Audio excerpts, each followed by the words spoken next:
Hey, welcome back to my channel. So today I want to share something a little bit different. It's not a training tip. It's not something about the race I did lately. I've been riding bikes for a long time now, and looking back, there are a few things I wish I know earlier. Some things I did right, some things I really messed up, but all of them taught me something, and maybe, just maybe, there's something that helps you avoid to make these mistakes. So let's get into it. The first thing isn't a regret.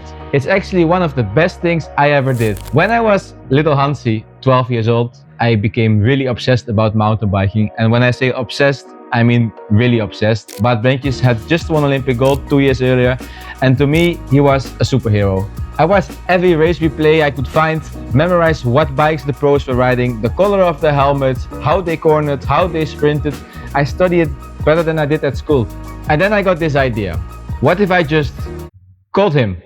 So I grabbed the yellow pages, that is the old school phone book, and looked up every single Brentjes I could find in his hometown. And then I start calling, one by one.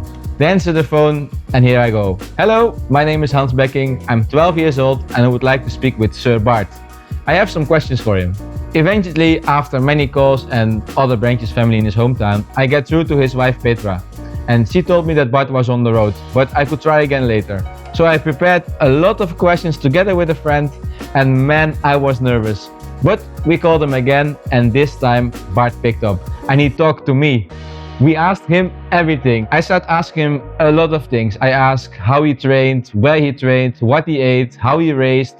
I soaked up every word he said like a sponge. A funny fact is, if you fast forward about 12 years later, I ended up racing for Bart's team. So it all started with a super simple phone call. So here's the takeaway. Be curious, ask the question, send a message, reach out to them. People are more open than you actually think if you're just respectful and genuine.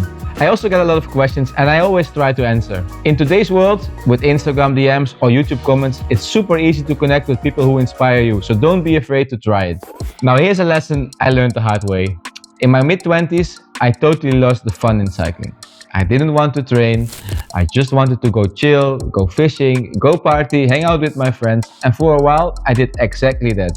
I pretty much took a year of no structure and no focus. And yeah, I had to pay for it, because when I decided to come back, I had to work twice as hard to catch up, and it was really tough. But looking back, maybe the break actually saved my career, because without it, I might have been burned out completely by age 30.